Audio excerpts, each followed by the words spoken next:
Assalamualaikum warahmatullahi wabarakatuh. Welcome back to my channel Is TV, tempat kita diskusi dan juga belajar bersama. Di video aku kali ini aku mau berbagi soal untuk kompetensi profesional atau bidang studi ya.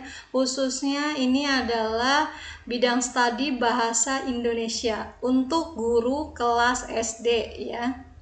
Kita langsung saja ke soal yang pertama. Soal yang pertama, pelajaran sastra di SD kelas rendah berfokus pada A. Angkatan sastra, B. Teori sastra, C. Sejarah sastra, D. Periodisasi sastra, atau E. Apresiasi sastra. Nah, untuk pembelajaran sastra di SD kelas rendah itu berfokus pada apresiasi sastra ya teman-teman. Jawabannya adalah opsi E. Soal nomor 2, gerakan pencinta alam dengan dasar sadar lingkungan sehat telah mulai menggejala di lingkungan remaja. Tidak sedikit perkumpulan pecinta lingkungan yang anggotanya terdiri atas siswa-siswa sekolah, baik itu siswa SD, SMP, maupun SMA. Di samping gerakan pencinta alam tersebut, keberanian untuk melakukan penelitian ilmiah juga telah makin meluas, khususnya di tingkat SMA. Fenomena-fenomena semacam itu merupakan bukti bahwa remaja pada tahun-tahun terakhir ini tidak selalu bernilai negatif. Contoh paragraf di atas merupakan jenis paragraf: A. Kombinasi, B. Deskriptif, C. Narasi, D. Induktif, atau E. Deduktif. Nah, paragraf yang tadi itu di atas itu termasuk ke dalam jenis paragraf induktif. Jawabannya adalah opsi D. Soal nomor 3. Cuplikan yang layak dijadikan cerpen adalah A. Nuklir tidak selalu identik dengan senjata pemusnah atau perdebatan mengenai aman tidaknya pembangunan pusat listrik tenaga nuklir. B. Banyak objek wisata yang ditawarkan di Lombok. Selain pantai Senggigi yang terkenal, ada 3 pulau yang juga tak kalah indahnya, yakni Gili Air, Gili Meno, dan Gili Trawangan. C. Tekad wawasan Puncak di Jawa Barat untuk mempertahankan keberadaannya sebagai pusat wisata tampaknya tak pernah kendur. Mereka terus membenahi diri dengan mempercantik sarana-sarana yang sudah ada. D. Udara Lombok yang panas mulai terasa. Dari pelabuhan saya menuju Senggigi, perjalanan yang memakan waktu sekitar 1,5 jam. Hampir tak dapat lagi membendung rasa penasaran saya. Atau E. Di rumahku terdapat sebuah televisi berwarna yang besarnya 21 inci, bentuknya segi empat, warnanya hitam. Jawaban yang tepat adalah opsi D. Jadi cuplikan yang layak dijadikan yang cerpen ini yang opsi D ya teman-teman. Kita lanjut ke soal nomor 4. Berburu di padang datar, mendapat rusa belalang kaki. Berguru ke palang ajar, ibarat bunga kembang tak jadi. Puisi di atas tergolong puisi A. Bebas, B. Pantun, C. Syair, D. Gurindam, atau E. Roman. Jawabannya adalah opsi B. Pantun ya teman-teman. Soal nomor 5. Ketika siswa menulis dan membaca dengan nyaring, kegiatan tersebut termasuk kegiatan apresiasi: A. Emotif, B. Reseptif, C. Produktif, D. Didaktis, atau E. Analisis. Jawaban yang tepat adalah opsi C. Produktif. Soal nomor 6. Teks yang berisi sambutan terhadap ucapan atau kritik, komentar, dan sebagainya merupakan salah satu ragam teks. A. Teks prosedur atau arahan, B. Teks eksposisi, C. Teks tanggapan, D. Teks faktual, atau E. Teks tanggapan. Di sini ada yang sama ya teman-teman. Jadi intinya jawabannya adalah teks tanggapan. Soal nomor 7. Paragraf yang gagasan pokoknya terletak di awal paragraf merupakan A. Paragraf deskriptif, B. Kombinasi, C. Deduktif, D. Narasi, atau E. Induktif. Jadi gagasan pokok yang terletak di awal itu adalah deduktif. Jawabannya? Soal nomor 8. Anak perempuan biasanya menyukai mawar. Contoh di atas termasuk ke dalam A.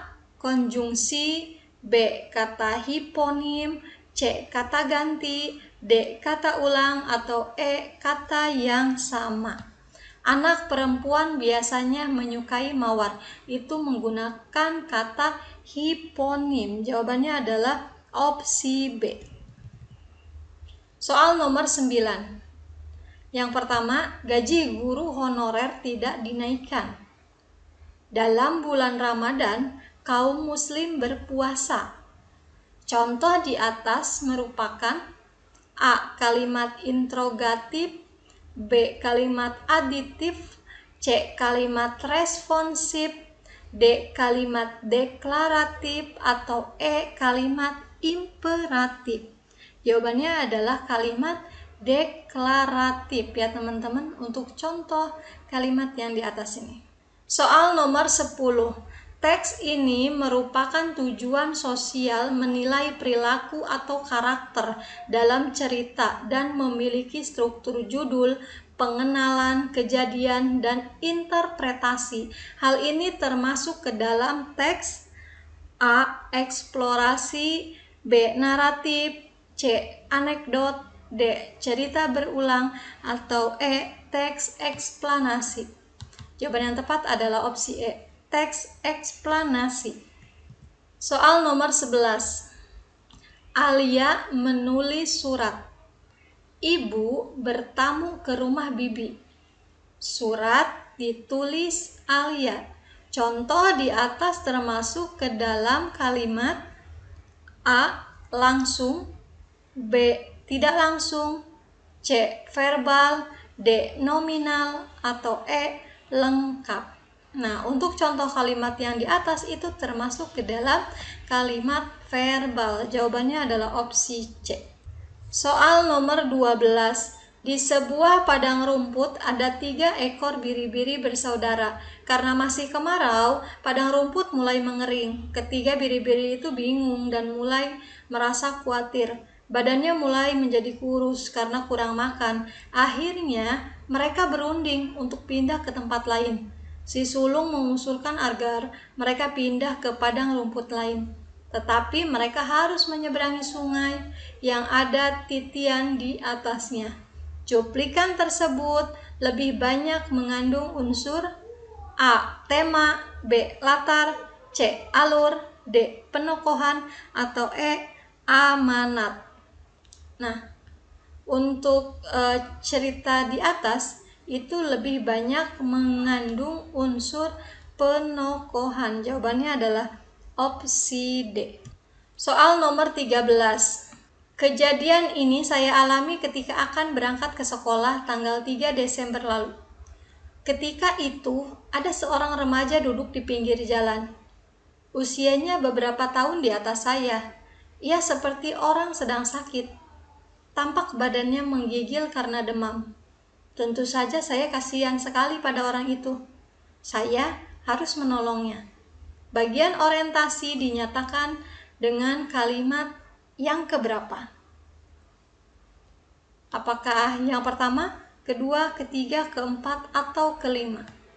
Nah, pada teks di atas, orientasi ini adanya di kalimat yang pertama atau opsi A, karena biasanya orientasi itu ada di awal ya teman-teman. Soal nomor 14. Semenjak kejadian itu, saya lebih berhati-hati kalau mau menolong orang. Kita tidak cukup hanya mengandalkan niat baik. Kita harus waspada dan penuh selidik agar kejadian itu tidak terulang lagi. Dalam teks cerita inspiratif, cuplikan di atas termasuk bagian A. Tesis, B. Koda, C. Komplikasi, D. Insiden, atau E. orientasi. Ini teksnya biasanya adanya di akhir ya teman-teman. Kalau di akhir berarti koda, opsi B. Soal nomor 15. Kejadian ini tentu menjadi hikmah bagi para orang tua dan insan pendidikan agar memperhatikan aspek-aspek akhlak dan etika dalam keluarga serta pendidikan di sekolah agar hal serupa tidak terulang kembali. Cuplikan tersebut termasuk ke dalam bagian A. Orientasi, B. Komplikasi, C. Resolusi, D. Koda, atau E. Tesis. Seperti tadi yang sudah saya jelaskan di soal nomor 14. Di sini sepertinya juga teks cuplikannya ini ada di akhir ya teman-teman. Itu termasuk ke dalam koda, opsi D. Soal nomor 16. Teks di bawah ini digunakan untuk menjawab soal 16 dan juga 17 ya teman-teman. Saya salah nulisnya. Teksnya ini adalah, dahulu ada seorang raja bernama Silundu Nipahu. Ia seharusnya hidup bahagia sebagai seorang pangeran bersama keluarga di istana. Namun, bencana datang melanda. Pamannya melakukan kudeta dengan membunuh raja.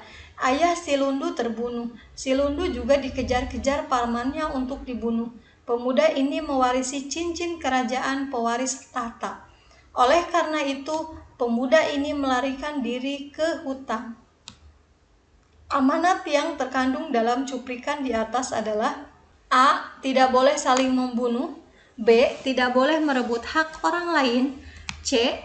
Harus lari kencang bila akan dibunuh, D. Tidak boleh mengadakan kudeta, atau E. Harus saling menyayangi antar anggota keluarga. Jawaban yang tepat adalah opsi B ya teman-teman, tidak boleh merebut hak orang lain.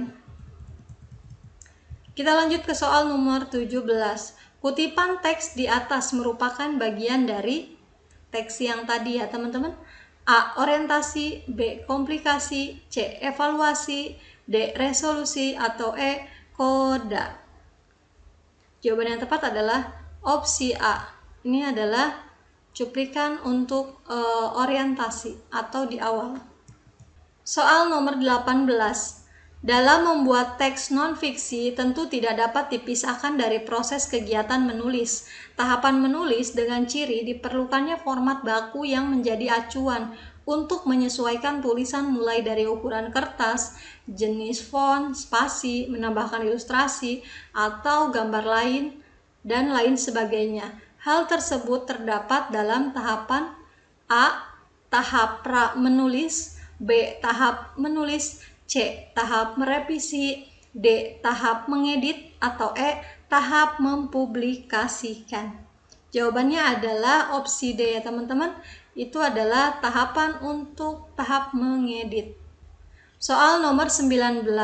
Teks ini menurut TRIN tahun 2014 ialah teks yang disusun berdasarkan data valid tentang pengetahuan tanpa mengurangi isi data tersebut. Pengertian tersebut menunjukkan definisi dari A. Teks fiksi, B. Teks non-fiksi, C. Teks faksi, D. Teks non-faksi, atau E. Teks opini.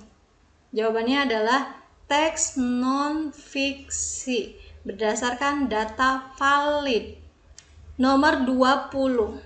Secara umum, struktur teks narasi terdiri dari orientasi atau pengenalan, urutan peristiwa atau rekaman peristiwa, reorientasi atau penutup. Berikut ini adalah isi teks narasi sejarah bagian reorientasi atau penutup yang benar. Ialah A.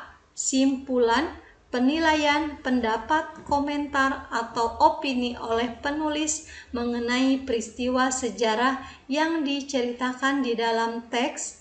B. Urutan-urutan rekaman peristiwa yang disusun secara kronologis. C. Permulaan atau pengenalan yang letaknya di awal dari suatu isi teks narasi sejarah. D. Rangkaian peristiwa tersebut tersusun secara kronologis atau E. Inti pembahasan buku atau bab buku atau artikel yang merupakan analisis kritis dari aspek pokok yang dibahas dalam buku atau bab buku atau artikel itu. Tadi yang ditanyakan adalah reorientasi atau penutup. Ini opsi B, C, D, dan juga E itu lebih ke awal ya. Dan juga ini urutan rekaman-rekaman, ini yang tengahnya urutan peristiwa. Opsi yang tepat adalah opsi yang A ya teman-teman. Soal nomor 21. Naskah yang terdiri dari dialog dan untuk dipentaskan disebut A. Prosa, B. Puisi, C. Drama, D. Roman, atau E. Epos. Jawaban yang tepat adalah C. Drama. Jadi dialog dan untuk dipentaskan. Soal nomor 22, dongeng tentang binatang atau fabel sesuai untuk siswa SD kelas A. 1 dan 2, B. 3 dan 4, C. 4 dan 5, D. 5 dan 6, atau E. 6 dan 7. Untuk cerita binatang atau fabel, itu yang paling sesuai untuk siswa SD kelas 1 dan juga kelas 2. Opsi yang A. Soal nomor 23. Cerita faktual yang sesuai untuk siswa SD kelas tinggi adalah A. Dongeng, B. Fabel, C. Biografi, D. Roman, atau E. Hikayat. Ini untuk siswa kelas tinggi. Jawabannya adalah opsi C.